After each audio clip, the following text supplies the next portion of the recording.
This is my current desk setup. This is where I edit videos, sometimes play video games, and most importantly, it's where I get work done. It's not perfect, nor is it the most aesthetically pleasing to look at, but it's practical and serves its purpose of doing the things I need it to do. Now, I'm moving into a bigger space in the near future, so I want to show you guys what my desk setup looks like now, and more importantly, after when it's all done. Powering the entire setup is my custom built PC. It's an AMD Ryzen 1700X overclocked to 4 GHz and a GTX 1080 as my GPU. There's 64 GB of RAM inside and enough power to run Adobe Premiere and play all the latest games smoothly. Everything is neatly packed into the Phanteks Enthoo Evolve ATX case, which is simple, clean, with tempered glass, allowing me to see the inside of my computer. Taking the center is the BenQ BL3201PH 4K IPS 32-inch monitor.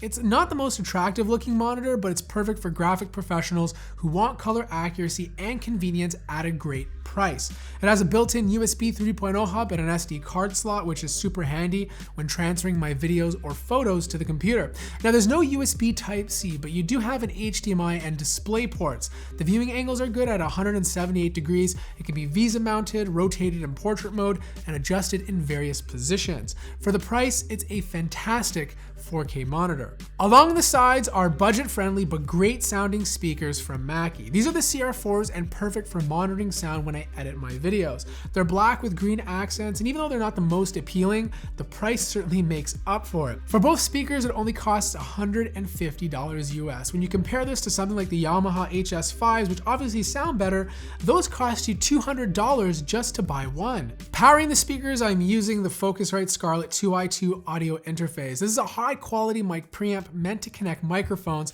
but it has the proper inputs to power my studio monitors. I don't really use it for my mic anymore, but it works perfectly with my studio speakers. The sound is clean, the signal is clear, and has all the inputs I need for my audio. But when I'm gaming or at least playing multiplayer, I stop using the speakers and put on my Sennheiser Game Zero gaming headset. These use leatherette double-layered memory foam ear pads. The pads ensure great acoustics while keeping comfortable on your head for long gaming sessions. I've worn these things for hours with zero head fatigue. The sound is fantastic. You can hear all the little noises like footsteps, and the microphone can be muted by simply swiveling the boom arm upwards. They're a bit pricey, but they're totally worth it. To hold them, I use a headphone stand by Saatchi. It looks a lot better and more well organized to have your headphones hanging nicely instead of being stuffed into a drawer.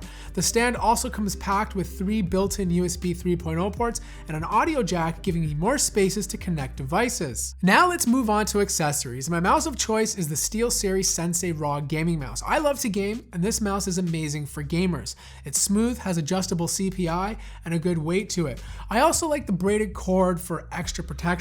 I'd love to try something like the Logitech MX Master for work, but I'm a lefty and they only make a right-handed version. Bastards. For the keyboard, I'm using the Corsair K95 with Cherry MX Brown key switches. They provide nice, light, tactile feedback for fast performance and precise timing. There's 18 programmable keys, RGB lighting, and volume controls. The entire keyboard is made out of anodized brushed aluminum built to withstand my nerd raging when I'm gaming. Once you start using a mechanical keyboard, it's truly hard to go back to anything else. And last up is my portable scratch disc, and the one I use is the Samsung T3. It's a 512GB external SSD. This is what I use to store my video projects on. It's fast with great read and write speeds, and most importantly, it's durable. I can simply take it anywhere with me and continue editing a video from any computer that has Adobe Premiere installed. I have a few other drives here from WD and Transdisk, but the one from Samsung is still my favorite. So that wraps up my current desk setup. Links to everything will be in the description down below. It's not the most flashy desk setup, accessories don't match perfectly,